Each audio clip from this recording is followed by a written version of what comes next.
Guess what day it is? Oh, It's French Friday, it's French Friday, so grab your fries and say hooray! David French is here to play on French Friday. It's French Friday. David French, welcome back. thanks for having me. Happy to be here. Yeah, we were just saying there's a ton that has happened in the last month since you've been here, especially around the Mar-a-Lago raid, warrant. I don't know what search. Yeah. I guess it depends where you are on the political spectrum, how you frame what that was. Yeah. But I'm not. I thought for a minute maybe we'd dive into that, but I feel like we've kind of covered Trump so much over the year. I have fatigue. Maybe the whole country does. So. A little tangential to that, I want to begin with a piece you just wrote called Christian Political Ethics Are Upside Down. And you lay out at the beginning that there are three truths that are present at the same time. Yeah. Can you briefly just remind us what those three are that'll launch us into this conversation? Yeah. So number one is that the United States of America is the most Christian advanced democracy on earth. In other words, if you're going to look at the fully developed countries, amongst our peer countries in the world, we're the most Christian. And as a general matter, it's not even close. In other words, by percentage of people who claim both to adhere to Christianity and that religion is very important for their lives. So not just sort of this casual commitment, but is it very important? America kind of stands alone on that. And there's this old joke, if India is the most religious country in the world and Sweden is the most secular country in the world, that America is a nation of Hindus governed by Swedes. In other words, that it's right. a very religious country governed often by its more secular cohort. So number one, America is very Christian. Being half Indian and half Swedish, I relate to that illustration quite a bit. Wow. So. What a combination. Yeah, I think it makes me Turkish. So America is heavily Christian. Number two, both political parties, and this is something that a lot of people don't realize, are completely dependent upon their church attending bases for their power. So Republicans, it's white evangelicals. Without the white evangelical vote, the Republican Party is, a rump party. It's nothing. For Democrats depend heavily on non-white Christians, particularly the black vote. And black Democrats are among the most church-going people in the entire United States. And so both parties depend a great deal on their Christian constituencies. And then number three, in spite of the fact that we have a country mostly Christian, with parties dependent on their Christian constituencies, our politics are unbelievably toxic and corrupt and betray very little in the way of Christian values. And so my piece was trying to explore why that is. Right. So you go on to talk about how in either party, if the Christians were just to put their foot down, essentially, and veto the kind of candidates that are spewing these toxic values and ideals, they couldn't get away with it. So if I can quote you to yourself in the piece, you say, how does this happen? The longer I live, the more convinced I am that our Christian political ethic is upside down. On a bipartisan basis, the church has formed its members to be adamant about policies that are difficult and contingent, and flexible about virtues that are clear and mandatory. To put partisanship and partisan ideals ahead of these eternal Christian virtues. So really what I want to talk about is, beyond what you write in the article, which I agree with wholeheartedly, how did the church fall into this trap? And why do you identify the church as the center of this malformation? Well, the church has intentionally formed its members across a whole spectrum of sort of life roles. So if you're part of a church and you go every week and, you're a regular attender and you have been, and you've gone through youth group and all of this, you're going to learn a lot about what it means to be a Christian student. You're going to learn a lot about what it means to be a Christian businessman. And so you might even be a part of like a Christian businessman's Bible study, for example. You're going to learn a ton about Christian parent, Christian husband, Christian father. And all of these things in my experience, are done pretty holistically. In other words, Christian businessmen, it's not just to get together to find out about how Christians can make money. It's about how Christians can be a witness for Jesus Christ in the marketplace. Similarly, with students, it's not just about how Christian students can get all A's. It's about, how are you a witness for Jesus Christ in your college or in your high school? But there's been this curious difference when it comes to politics. So I'm old enough to remember a lot of the real growth of what's called Christian worldview training. Uh-huh. And I think you might remember some of this stuff, and especially I first encountered it during the Cold War, and a lot of that was about what's the Christian position. In other words, what's the Christian position about economics? What's the Christian position about the Soviet Union, or about abortion, or about religious liberty? But it was noticeably, at least in my experience, different from a lot of the other kinds of worldview trainings that occurred, because it didn't really focus on how Christians should act in the political sphere. It focused on what Christians should believe. So if you're looking at the Micah 6:8 formulation, which says, what does the Lord require of you, O man? What is good? Act justly, love kindness, and walk humbly before the Lord your God. In my experience, and when you look at a lot of the literature and the sort of the way in which Christian activist organizations work, they spend a ton of time on the act justly part. In other words, what is the policy? What is the policy? What is the policy? And then they kind of abdicate the love kindness and walk humbly part. And so it's sort of a formation by omission, if that makes sense. So, totally. And so what ends up happening is Christians then learn about politics and how to interact and engage with politics in the means, not just the ends, but in the means, through predominantly secular sources, or see Christian institutions that are designed to engage in political debate behaving indistinguishably from secular institutions. And so that was my point, was that what's ended up happening is we have now become, after years of people's telling the church, this is what you should support, that we're adamant about that. We're adamant about what are the positions. But then we're incredibly flexible when it comes to the other virtues about public participation, like whatever happened to loving kindness, whatever happened to humility. And the irony is that a lot of the policies themselves are really debatable. What is the Christian position on healthcare? I mean, I think we could have some Christian goals, but what's the position? How much government involvement? How much private sector?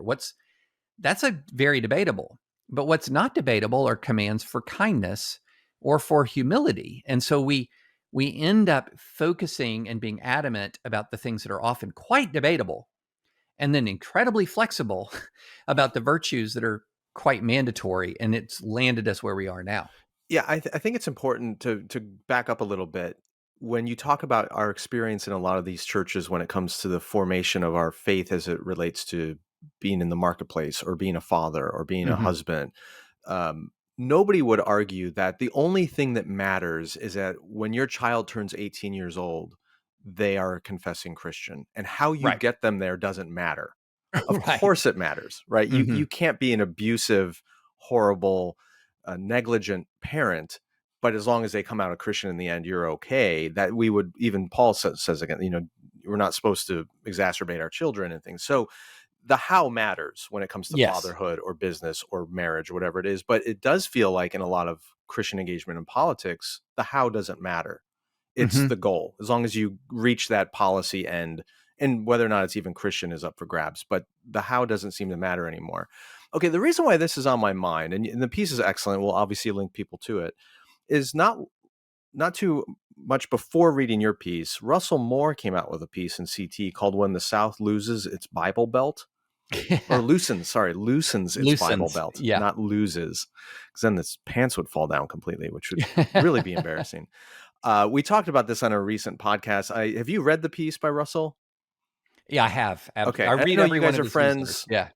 I'm friends with both of you as well. I love Russell. I loved a lot of this piece, but I'm not trying to like pick a fight here or pit you guys against each other. Uh-oh. But I think it's interesting because he's written based on research from Daniel Williams about the secularizing that's going on in the South right now and how it looks different than secularizing in other parts of the country or in other countries for that matter, and that there's this growing group of very conservative, politically active people in the South who call themselves evangelicals, but who Mhm. don't attend church, at least not with any Yeah. regularity. They have largely jettisoned personal Christian virtues, especially the ones they don't want to abide by, the sexual ethics and other things, but they've hung on very tightly to the policy and political goals that are often associated with white conservative Yeah. evangelicalism. But here's the part that really caught me. To quote Russell, um, he calls this a myth that persists in secular progressive enclaves outside the Bible Belt, is that when many people in these places look at conspiracy theories or political polarization or political violence, they blame the local churches. They assume that the Mhm. problem lies in pastors whipping their people into a frenzy with dangerous ideas, whether they be vaccine avoidance or much, much darker ideas. Yet, apart from a handful of well publicized churches led by some personalities, this is rarely the case. Instead, at least in my experience, he says, churches are usually the sanest outpost of what now goes by American Christianity. At one point, I would have said the problem is not in the pulpit, but in the pews. But now I think I would say the problem isn't primarily in the pews either. So he goes on to basically say that the church in the South, or maybe we can say broadly evangelical churches in America, are are mitigating against these worst tendencies that you've written about in the upside Mhm. down virtues. And it's really the people who've left the church or claim Christian identity but really don't go to the church at all who are guilty of these kinds of upside down ethics, as you put it, upside down Right. politics. So he's to paint it broadly, he's kind of giving the church a pass, saying the church didn't create this problem. If anything, the church is a solution to the problem. Don't blame pastors, don't blame the church. But what I hear from you is a little bit different. And my experience is also a little bit different, where I'm not that quick to say the church is off the hook here. Mhm. So, how is there a way to reconcile what Russell is saying or the observations that are coming out of this research about the secularizing of the South and what you're observing in the Yeah. upside down ethics of Christians in the political sphere? Yeah. So there's two, I think there's sort of two realms we need to talk about. One is when Russell says, wait a minute, for a lot of people, religion is more of a political identity. There's a lot of data to back that up now. Right. So Ryan Burge, I know you follow his work, and Ryan Burge has written extensively, and he's probably the best person at documenting this, that there are now a majority of people who call themselves evangelicals attend church once a month or less, which is not my typical vision of what an evangelical is, but Hmm. it's become so wrapped up into Republican politics that a lot of particularly white Americans will say, "Hey, I'm Christian and I'm Republican, that means I'm evangelical." And so a lot of the self-identification of evangelicals is this very political, social, cultural identity that Russell is talking about. Sure. Yeah. And one of the reasons why to talk about it in the South is where this political, cultural, social identity is at its apex. So, for example, there's no social benefit of living in San Francisco and sort of saying, "Hey, I'm an evangelical," if you're just like a casual Christian, right? Right. Um, but in the South, there are places where, quite frankly, if you're a politician, if you're a lawyer, if you're a whatever public facing person, and you're not an evangelical, you're not deemed to be a God fearing person, you've got problems. That's an impediment you have to overcome. And so, yes, 100%, there is a cultural Christianity centered around the South that the church doesn't touch very much. That is 100% correct. Now let's move on to the church part of this. I think Russell is also correct that outside of a few very highly publicized, and I might also add, in some sad cases, very fast growing congregations, Russell has used the term crazy as a church growth strategy before in a podcast, Yeah. that, by and large, your pulpit is not the place of radicalization.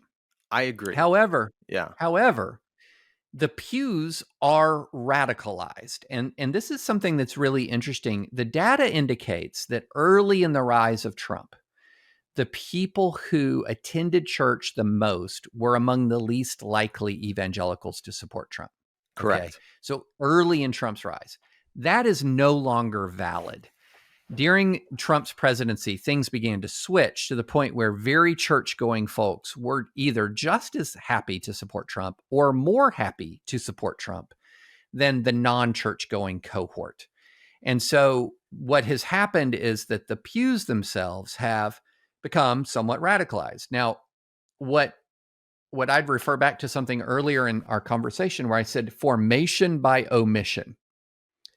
And I think that is what we're talking about by and large, is a formation by omission. And I think that it is very, very difficult for pastors to address politics from the pulpit. It is very, very fraught. There's almost, many of them find that there's almost a no-win proposition if they do. They're going to enrage some people. Few things will get more people in the congregation angry at them. And then besides, they would tell themselves, I talk a lot about humility and kindness and the fruit of the Spirit anyway. Why would people not think those values translate into politics? Right. Right. And all of that sounds logical and reasonable until it encounters reality. And the reality that we now see is that the formation by omission has meant that the vacuum has been filled. And the vacuum has been filled not by pastors and pulpits. It has been filled by Fox News, by talk radio, and by, very critically, by politically activist Christian institutions, many of which are extremely secular in the way in which they approach the public square. So it sounds to me two things. It sounds like, to go back to Russell's quote where he says, I don't think the problem is in the pulpit and I no longer think it's in the pews either. I don't think the problem is, well, let me put it this way. I don't believe people are being radicalized through the pulpit. Right.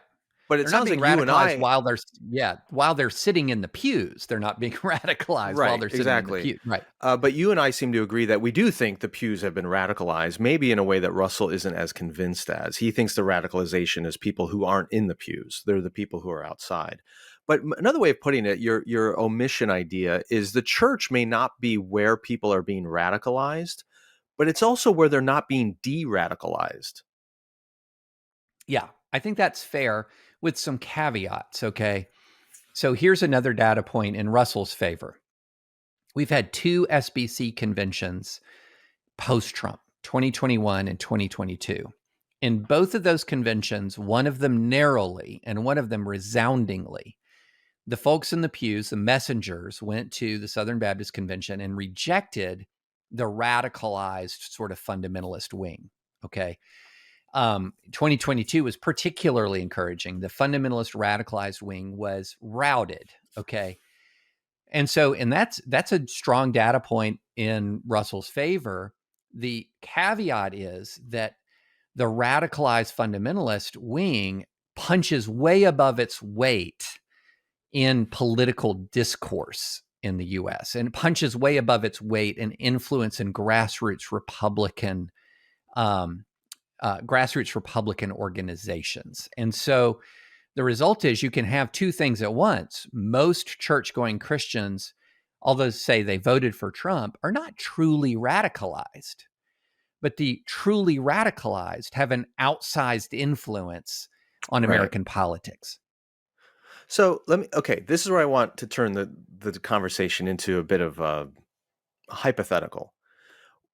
If you had some kind of popish-like power over the control of the American evangelical network of churches, SBC, PCA, whatever, and you could form them or engage the leadership in a way that you dictate, hey, here's what needs to happen in our churches.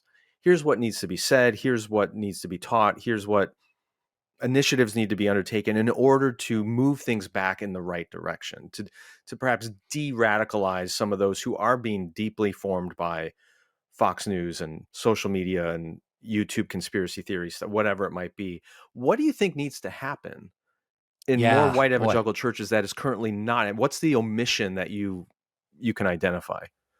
Yeah, this is really, boy, this is hard. Let me give my best shot at a answer to a hard question. Um, Number one, I think you have to revive the conversation about the how. You have to revive the conversation that says, no matter your circumstances, there is no emergency so urgent that it requires us to forsake kindness or humility or the fruit of the Spirit. The emergency does not exist. So that is, to me, that is the emergency does not exist that justifies that. And there's an enormous amount of evidence that there is no such thing as an emergency that justifies forsaking these virtues. Number one, every last syllable of the New Testament is written to a community of people that suffers oppression that we can't even fathom. Okay. And Oh, yet, let me pause you right there. I okay, obviously agree. yeah. The idea that there's no emergency, i- in order to get people to accept that kindness and humility are non-negotiable, you have to convince them there's no emergency. Well, no, what I said was no emergency that can justify the abandonment of these values. Okay, so but you wouldn't advocate therefore that a church leader, pastor, whatever, directly tackle the big lie and some of the other things that are making a lot of Christians incredibly frightened? Oh, I think, if you're talking about directly tackling outright lies, I think that's not just incredibly important, but in many contexts necessary. Because even if the big lie were true, let's say the Right, 2020 election had been corrupted and stolen, you're saying that still doesn't justify abandonment of kindness and humility, right. right? So, but I think that I again agree with you, but I think for some people who, when they do have their media feeds completely saturated with this nonsense and these lies and they begin to believe them, it does create a sense of panic and fear. And it's the right recipe for them to abandon those Christian virtues. Well, I think you have to do two things at once. One is now, and this is where you have to be really careful because a lot of the pastors, if you're going to tackle the big lie, if you're talking to people in the congregation who are all in on it, they've done their own research, Skye. And They've I'm done sure it's their own all completely research. credible. Yeah, they've done their own research. And as soon as a pastor opens his mouth, in their view, he's exposing their ignorance. Now, Hmm. so that's why it has to be a 1-2 punch. One is everybody calm down. But number two is even if you're amped up in an emergency setting, even then, the fruit of the Spirit should control. Even then. And this is where we get to the civil rights movement. So is anyone going to be credibly arguing right now that white American evangelicals are worse off than black Americans in Alabama in 1958? Well, some people are making that argument. I don't Well, think they're it's credible. if you try to make that argument, you beclown yourself very quickly, right? But when black Americans faced a level of oppression that white evangelicals can't fathom, the civil rights movement responded with an ethic of nonviolence and love that um, a was one of the best embodiments of a Christ-like political movement I've ever seen in modern history, and number two actually turned out to be quite effective. And so the argument that you constantly hear is, well, there's an emergency, and the only way to deal with it is to abandon these requirements of kindness, the fruit of the Spirit. And you're naive to think otherwise, Skye. That's just naive. Uh, okay, can we go on a little tangent for a second? Sure. Because I love the fact that you brought up the civil rights movement, and I've not written about this, but it's been on my mind. I find it so fascinating that the civil rights movement, 1950s, 1960s, is coming after a generation or two of poignant, powerful political violence against Black Americans. I mean, thousands of Black Americans had been lynched in the South. they were systematically excluded from their rights as citizenship, from voting to education, all kinds of different things. Jim Crow dominates the South. That's coming after hundreds of years of slavery That's and slavery. oppression, Yeah. right? 400 years of oppression that Black Americans have experienced. And the civil rights movement comes along, and it's generally a peaceful movement saturated with Christian values. When hmm when they choose to march on Washington, they march peacefully, and MLK and others give some of the most remarkable speeches in American history. And it's not only advocating for the rights of Black citizens, it's also advocating for the poor, right? Right. That's what that march was about. And then you contrast that with January 6th. Yeah.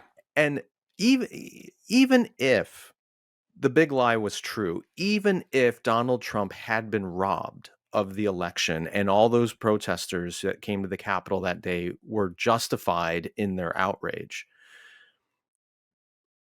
they stormed the Capitol in an act of brutality and violence, calling for the execution of the vice president. They trample over police and security.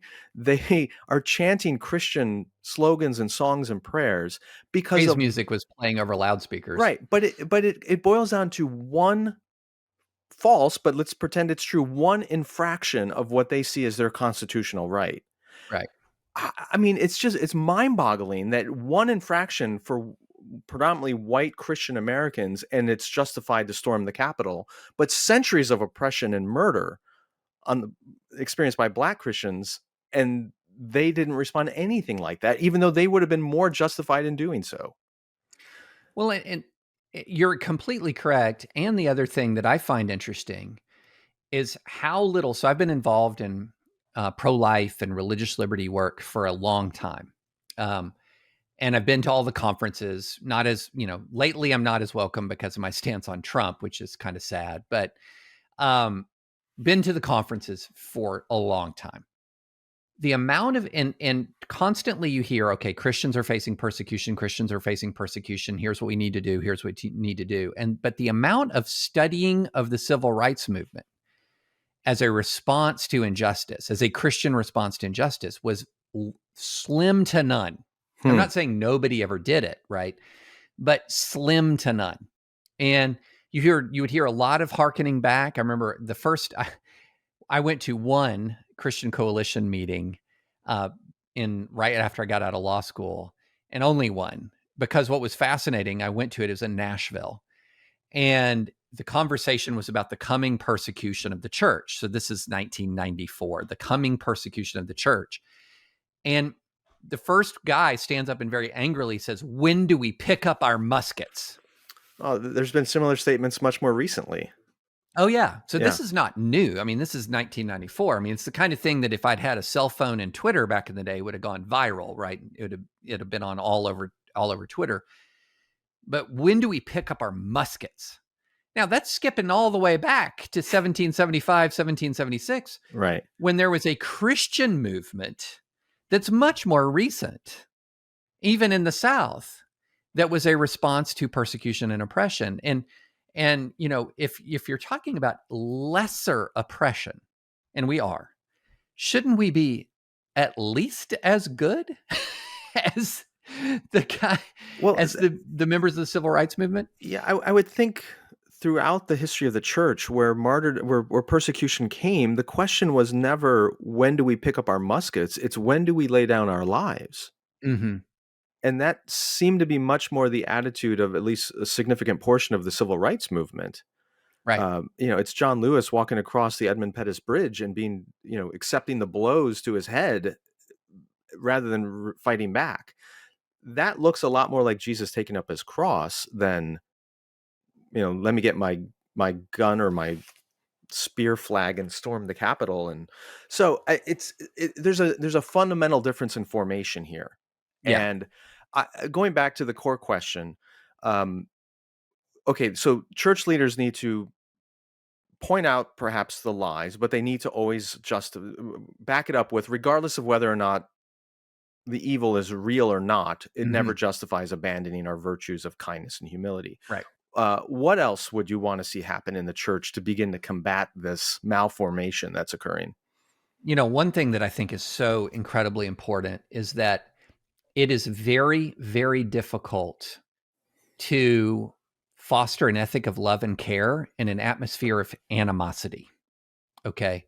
And so one of the problems that you have, and I put this chart in my newsletter, is animosity since 2016, mutual loathing, and since 2016 has really skyrocketed. So one of the things I think that has to be done is we have to hit that animosity head on. And you hit that animosity head on, and I think in a couple of ways. One way is a way that we've been talking about for the last several minutes, which is even in the face of real, of real oppression and real malice, you remember your obligation. I mean, this is John Lewis, a quote. In preparing for the sit-ins, we felt the message was one of love, the message of love in action. Don't hate. If someone hits you, don't strike back. Just turn to the other side. Be prepared to forgive. That's not anything any constitution says about forgiveness. It's straight from the scripture, reconciliation. So number one is that. Number two is, part of the problem is you don't actually know folks on the other side. You don't know what they really believe. You know a caricature of it. Right. And the people who are most likely to know or to believe the caricature, sadly enough, are the people who are most likely to be hyper engaged in politics. There's a lot of research right now that says that the people who are most engaged in politics are most wrong about their political opponents. And so that person, Uncle Bob at the Thanksgiving table, or Aunt Betsy, or whatever, who is telling you everything that you ever wanted to know about the squad, is most likely more wrong than you are about the beliefs of your political opponents. The people who actually are most accurate about the beliefs of their political opponents are the people who spend less time on political media. Why? Because they get their understanding of the other side from relationships. And so one of the things that I think that's absolutely critical is, number one, fostering relationships. And number two, let's put that aside for a moment. Let's say you live in a 90% red or 90% blue neighborhood, and you could put a sign out in your yard looking for a Republican or a Democratic friend, and it'd be hard to find. At the very least, you can expose yourself to the best expression of the other side's point of view. Stop listening to your own partisan media, which has a vested interest in caricaturing the other side. The instant you begin to understand complexity and the instant you begin to understand nuance is one of the times when you begin to see the power of humility and the necessity of kindness. You suddenly realize, I don't know everything. I need to learn a few things. And that is often the beginning of a thaw. Okay, so if I play this out, we'll wrap up here in a minute. I'm imagining a pastor who's doing the things that you're saying we should do.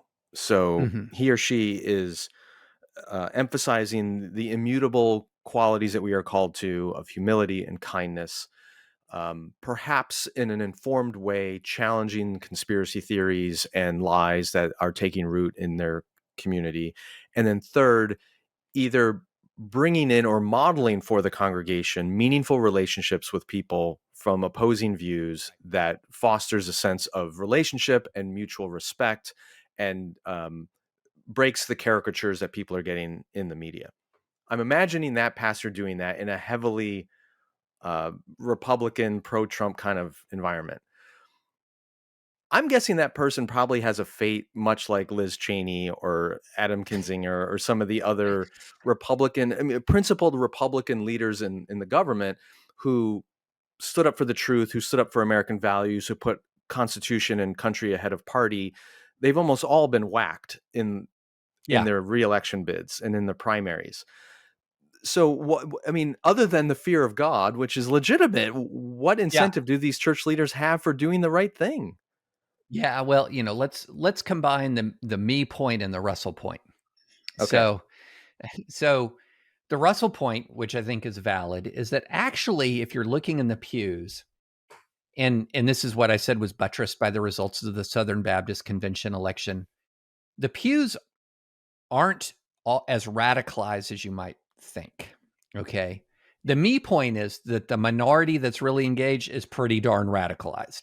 Mm-hmm. So what that means is, unlike Liz Cheney, who's going to confront voters, and if you look at the actual numbers, it's only a pretty small fraction of the registered voters who actually ejected her from office, much like some of these others, like a Peter Meyer and others. When you're a pastor in a church, you're not just addressing the radicalized cohort, you're addressing everybody. And so you have to understand the following. One, the radicalized cohort is really going to lash out. It's really going to lash out. But don't assume, because you're not a GOP primary candidate where the radicalized people are the ones who are going to get the whole say. You're talking to a larger group of people, many of whom are silent, who are hungry for and thirsty for something different. They don't actually want the church to be defined entirely by its political stances. You know, when a J.D. Greear got up in 2021 in the SBC and said, we're not the party of the donkey and we're not the party of the elephant, he was talking to a room that might have been 90% Republican voters, Mm-hmm. but a majority of the people in that room agreed with him. We don't want to be the party of the donkey, or the party of the elephant. And this is something that's really hard. And you know this from your position public facing. I know this from my position public facing. We cannot take the feedback, the angry feedback we get, as representative of the audience. It is not. And that's a very hard thing as a human being to deal with. It's a very hard thing. You're always going to hear the angry voice. How many complimentary emails, for example, Skye, does it take to sort of like make you feel better after somebody's been particularly lacerating? For a lot of people, it takes, 2, 3, 4, 5 times as many kind comments to overcome one vicious frontal attack. Pastors are human. That's just kind of the way we are. But part of our call is to courage and to persevere. I was at church 2 Sundays ago, and pastor was really walking through some really difficult stuff. And he said something funny. He goes, look, I know some of you all are going to leave. My only thing I ask is just don't flip us off on the way outside the door. And just sort of knowing that, okay, in saying the right thing is not always consensus building. Right. And then the other thing is, we got to get away from the notion that says the measure of success is how many people are in the building. That's the measure of success. Sometimes there is such a thing as addition by subtraction, as awful as that is to say. I think every pastor listening knows what that means. And so there is a necessity of courage, and also I think a necessity of understanding that the voices that are the loudest are not necessarily representative of the sentiments of the congregation writ large. Great. I think that's a great place to wrap up that discussion. Let's move on to part 2, a different topic. You wrote a piece earlier in the month titled "There is a Secular Case for Life." And we're going to link to that as well. Again, everyone should read that. It fits into this bigger thing that I think is important, that when we are motivated on a position because of our faith and we carry that into the public square, we need to find a basis for persuasion other than just the Bible says so, if we're going to be successful at bringing our fellow citizens along to our point of view. And I think you do that beautifully here. But that's not actually what I want to talk about, because within the article, you talk about a man who eventually became, I assume, a friend of yours, Nat Hentoff. Is that how you say his name? Yes, Nat Hentoff. Yeah. Describe who he is and how you met him. Yeah. So Nat Hentoff was a columnist. He's sadly passed away, but Nat Hentoff was a columnist at the Village Voice, a progressive atheist who was pro-life. I came to know of him because back early in the days of the religious liberty movement, pro-life legal movement, when it was very small, with my roommate from law school, we drove to this like second, third tier hotel, I think is in rural Pennsylvania, to a national conference for pro-life attorneys. And the keynote speaker was Nat Hentoff. progressive from the Village Voice, who was explaining why he, as an atheist progressive, was adamantly pro-life from conception until natural death. He was against the death penalty. He was against abortion. And it was captivating. It was absolutely captivating. It was the first time I'd ever heard a comprehensive secular case for life. It's not that I had not heard elements of that argument, but growing up in church and going to a Christian college, no one ever talked about the case for life in exclusively secular terms. In part because if you're talking to a religious audience, like at a Christian college, you're going to use religious. That's going to be what's persuasive. So the reality, when I saw that, it was A, fascinating, and B, it really was formative for me in some interesting ways to see, wait a minute, he said some things I never really thought of. And it really helped open my eyes to, I need to be more of a sponge for knowledge from different sources, if that makes sense. If you grow up conservative, a lot of times if you hear an issue about race, you'll say, what does my favorite conservative thinker think about X? And that's where you go. Or, what does my favorite Christian thinker think about Y? And that's where you go. But Nat Hintoff was neither conservative nor Christian, and yet he was educating me in a powerful way about life. And so it really changed much of the way I look at how we absorb information as believers. Later on, I got to know him better because he was, in addition to being a stalwart pro-life guy, he was always a very stalwart defender of free speech and due process and civil liberties. And he was on the board of advisors at FIRE, the Foundation for Individual Rights and Education. And I became FIRE's president in 2004. And we got to know each other a lot better during that circumstance, not over the life issue, but over free speech and due process. So it really did impact me. And I went on from there to profit a great deal from a variety of thinkers, of secular thinkers, in arenas where, I had previously limited myself to Christians and or conservatives to, understand issues. And that's what I want to engage in. What struck me about the piece, and it wasn't the intent, I think, of what you were arguing for in the article, but it's what captured my imagination, is going back to our first conversation, the humility that you showed in being teachable and learning from somebody who didn't share your worldview, didn't share your faith, didn't share your background. Nonetheless, there was, I think the theological language for it would be a sense of common grace, that here's somebody coming from a very different background who nonetheless was communicating something that was very congruent with the character of God and our calling as Christians. So you were receptive to his input, and it was deeply formative to you. So what I wanted to talk about was who else outside of sort of the evangelical Christian bubble has been most influential in shaping the way you engage the world, the way you engage the public square, the way you think about even your faith, that would be maybe surprising? Well, there's going to be some names here that might trigger some folks. But, look, I have written about this, and I'll repeat some of it. One of the areas in which I've really had a lot of my thinking changed is on the issue of race. And one of the reasons why I've had my thinking change is both because of experience and in the way in which the world has interacted with my family, and I've written about this, but also knowledge. Like what more have I learned about the history and the legacy of racism in the United States? And so there's a number where I really began to be deeply provoked in my thinking, and really sort of the kernels of questioning were put in my heart, actually came through two of the early, one of the fathers of CRT and one of the mothers of CRT, Derek Bell and Kimberly Crenshaw. Now, I don't agree with a lot of what they've said.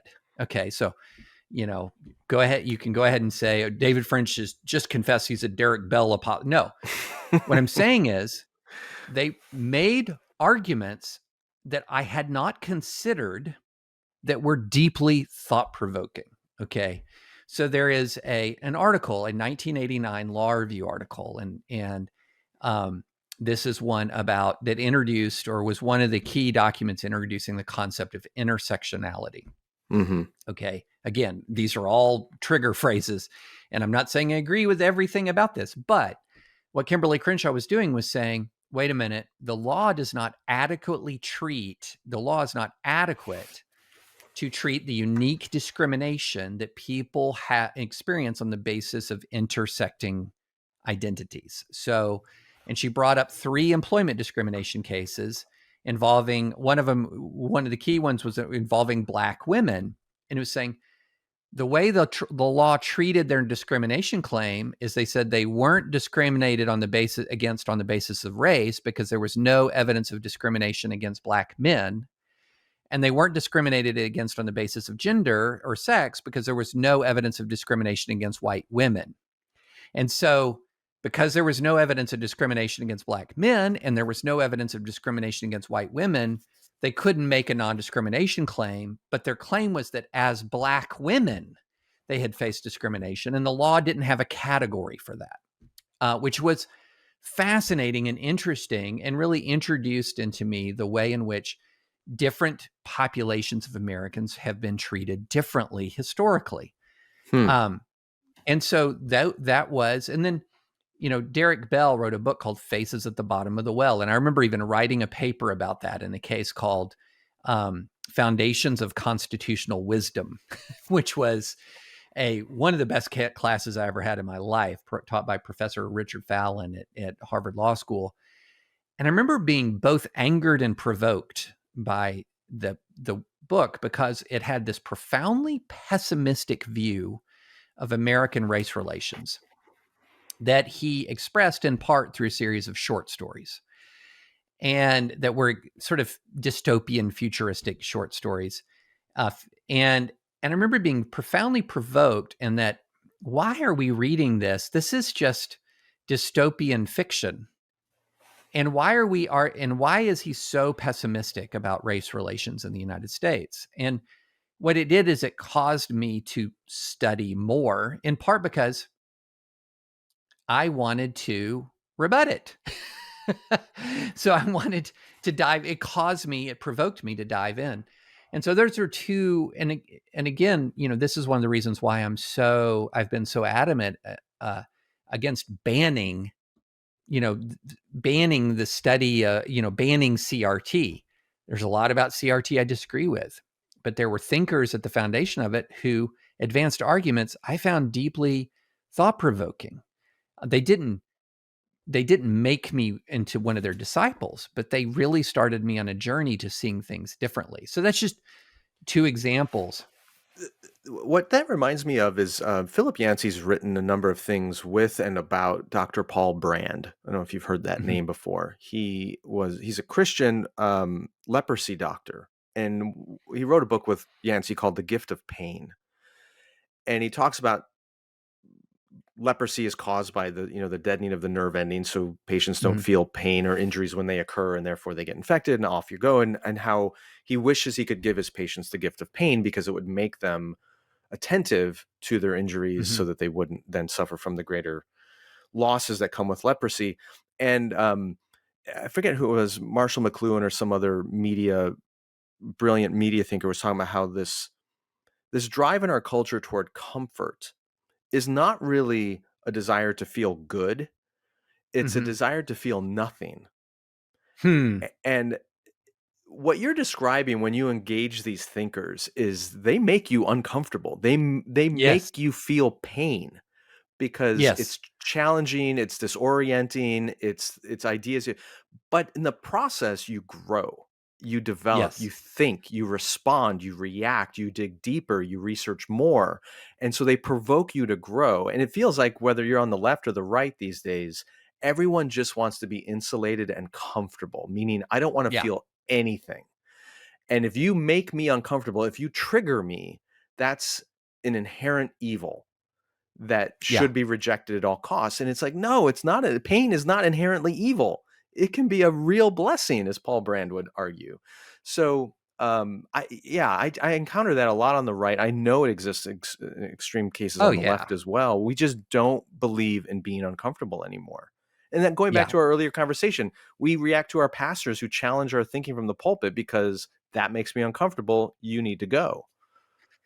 Well, and notice there were between Nat Hintoff and Kimberly Crenshaw, say there's two different things there. Nat Hintoff is affirming what I believe Right. in a new way, right? So of course, yay. It sounded Even like an atheist. from what you wrote, though, he was affirming what you believe, but he was pushing you to Oh apply it yeah. further than you had before. Yes. Well, so by affirming what I believed in a new way, that created the easiest opening to be pushed. Right. So I saw him as an ally. He was a friendly, right? And so then he's going to say, from a friendly position, what about this? What about this? Well, when you go back to the other folks that I was talking about, like say Kimberly Crenshaw, they're challenging me right from the get-go. They're challenging me right out from the gate. But they're doing it in a way that's thoughtful, knowledgeable, extraordinarily well informed from a position of superior knowledge on the issue from me. All right. So it makes me uncomfortable, but I don't have the tools readily available to rebut it. Right now, if I want to be mindlessly partisan about it, my next search is to find the tools. Like, Yeah. Okay, I know she's wrong. I can't articulate exactly why she's wrong, but she's a radical and she's on the left and I know she's wrong. Who can help me prove it? The other way to look at it is, wow, that's a lot of stuff from a position of superior knowledge on an issue that contradicts my pre-existing narrative. It doesn't mean that I just say, okay, you're right, but it does mean that I explore further. And not from a standpoint of just trying to rebut. Like, who am I to sort of say, well, I should automatically rebut? She knows more about the topic than I do. Then shouldn't I say this is an opportunity to explore? And that's sort of the essence of education. Another thinker from that same class, John Rawls. I'm not a Rawlsian. That's not exactly how I describe myself. But Rawls had really interesting and provocative thoughts about how do you create a system of justice in a pluralistic nation. And he was impactful enough that I began my book about America's secession threat with a quote from John Rawls, which was, how is it possible for there to exist over time a just and stable society of free and equal citizens who remain profoundly divided by reasonable religious, philosophical, and moral doctrines? That's a guy who helps you think that through. But we live in this culture that says, well, if you're profiting from Crenshaw or reading Rawls and finding him interesting, then there's something wrong with you. There's something wrong with you, instead of saying, wait a minute, thoughtful, intelligent people who disagree with you can make you sharper and can make you better in your own moral thinking, in your own intellectual framework. That knee-jerk response or reaction to hearing something that you think, oh, this has to be wrong, and you want to go find the reason why it's wrong. It's a little bit like mansplaining, right? Right. But in this case, it's like white-splaining or conservative-splaining. Like, I don't care if you are a black woman who's had a fundamentally different experience of this country than I have, and I'm reading what your experience has been. You're wrong, and I'm going to explain to you why you're wrong as a white man. Like, it's just so fundamentally ridiculous to take that posture. But that's what so many of us want to do, regardless of what the specific disagreement may be, because we want to reinforce a sense of self-righteousness, that I'm completely right and I don't have to hear this stuff. Are there any other those are great examples. Are there some people, whether it's in the political realm or the cultural realm, that write regularly, columnists or journalists that you disagree with regularly, but you really value reading because they challenge you in that way? Yeah. So absolutely. Ezra Klein, for example, I've been on his podcast a couple of times where we've had some really interesting disagreements, some areas of agreement, some disagreements. But if you want to hear somebody who's on the left, who is honestly wrestling through a lot of the problems that you see in progressive governance, for example, and honestly trying to address and engage with conservative thought, his podcast is a great place to go. I mean, you're gonna you're going to learn a lot. So here's somebody in the Christian world who has a lot of different opinions from me. Elizabeth Brunig, who writes for The Atlantic. Mm-hmm. She is Catholic. I'm not sure if she would describe herself as socialist, but quasi or close to socialist. And she is always worth reading and can be very provocative in the way that she challenges people morally as well as sort of philosophically, ideologically. I could go on. I listened. I'm a subscriber to Matthew Iglesias's Substack, Noah Smith's Substack. Andrew Sullivan and I agree and disagree an awful lot, and so I subscribe to his Substack. And so I have an awful lot of folks where I have some profound disagreements and a lot of profound agreements, sometimes more disagreements than agreements, but I learn a lot by reading them.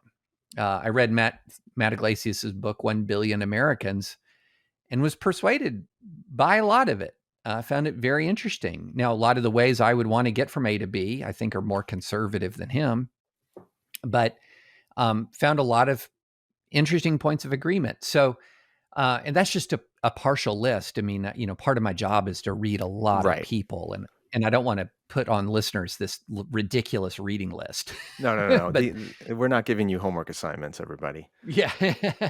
But I think it's important for them to, because this is something we talk about, and I talk about often on this show, is the importance of reading beyond your tradition.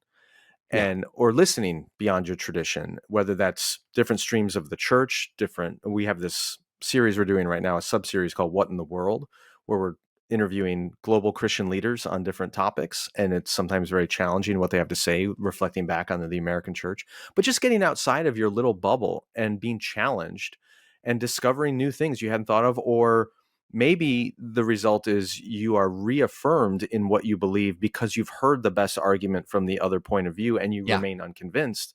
That's legitimate too, but you don't know until you engage those ideas from the best thinkers that are out there. Well, and one thing that I think is kind of sobering for evangelicals to realize, there are a lot of areas in which there's not a lot of rigorous evangelical thought about it. I'm not saying that there's no thinkers at all who've addressed it, but not a lot. Let's take an example of the environment. Okay. Mm-hmm. There's sort of this default position that evangelicals should sort of be against the modern environmental movement. Well, the modern environmental movement is got a lot of different branches to it.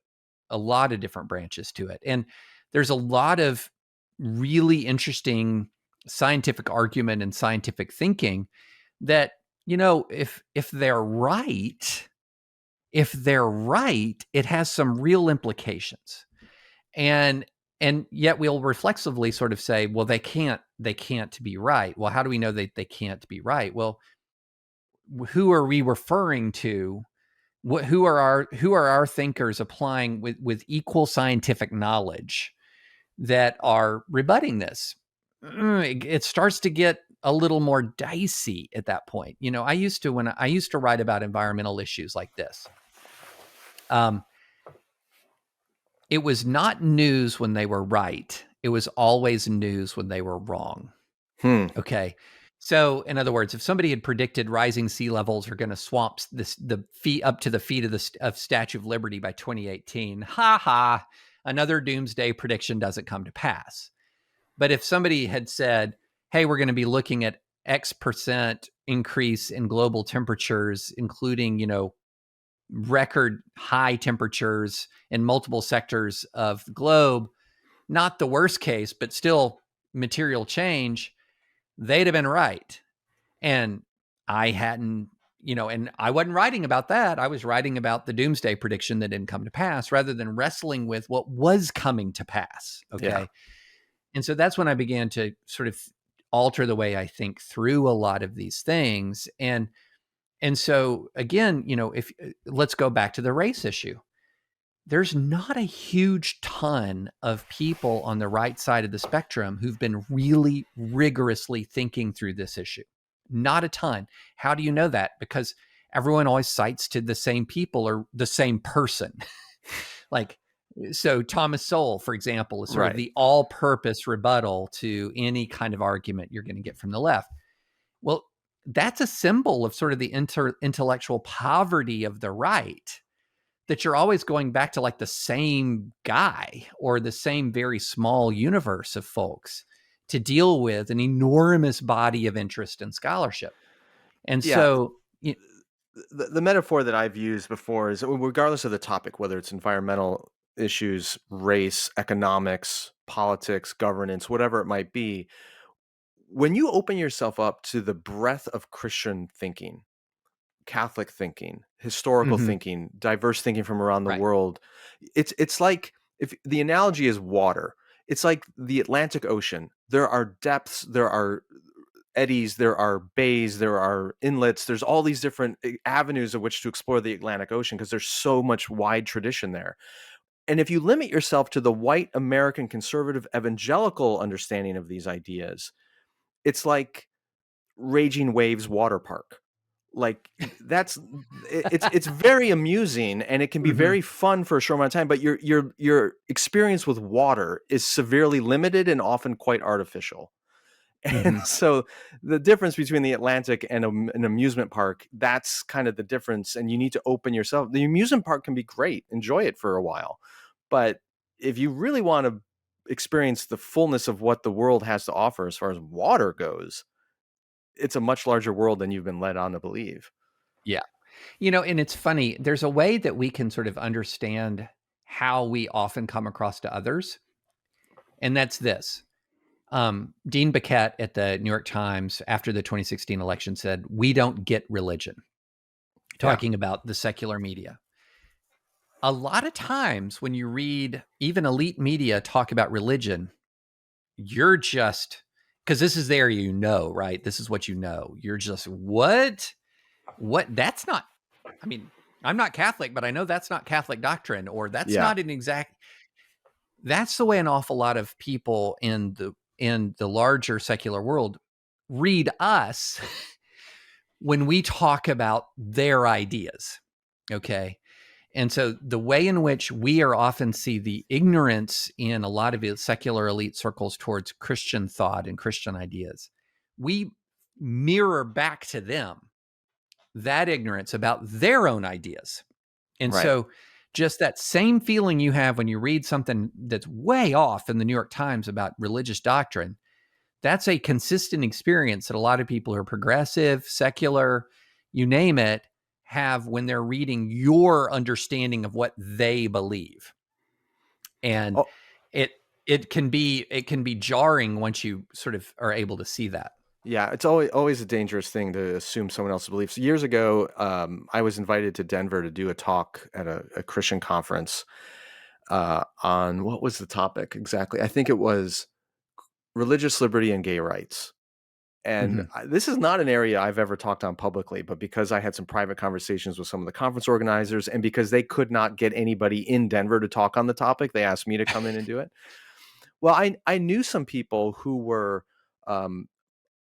public activists in the LGBT community. And as I was developing my remarks for that talk, I invited them in to say, here's what I'm thinking of saying. Is this an accurate representation of your position on this thing or not? And I remember at one point I was on a conference call with them, and the line fell silent, and they're like, "Wait a minute, you're a Christian, right?" I'm like, "Yeah."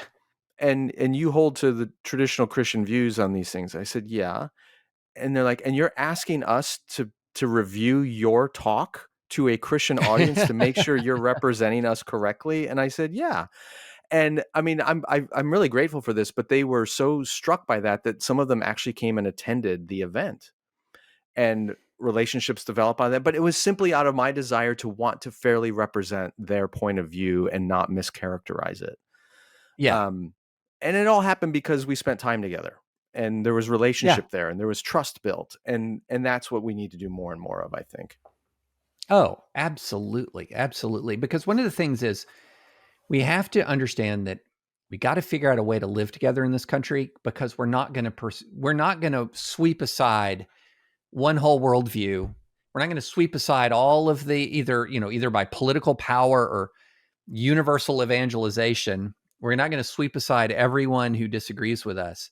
We got to figure out a way to live here. Got to figure out a way to live together and live together in a certain sense of shared citizenship and a certain sense of neighborly regard for each other. And fortunately, one of the best ways to do that is to actually reach out, understand the best expression of the other side's point of view, and you come away often with a different. It will change you, and sometimes it changes them as well. And if it doesn't change either one's point of view, what it will do is build kindness and humility, as you advocated at the beginning. David, thanks again for your wisdom and writing. Appreciate you giving your time to the Holy Post every month. Oh, this is fun. I really enjoy it. Thank you. French Friday is a production of the Holy Post, featuring David French and me, Skye Jethani. Production by Carla Haskins. Production assistance by Julie Betcher. Editing by Jason Rugg. Music and theme song by Phil Vischer. This podcast is made possible by the support of Holy Post listeners like you. To find out how you can become a supporter of the Holy Post and to engage more common good Christian content, visit holypost.com.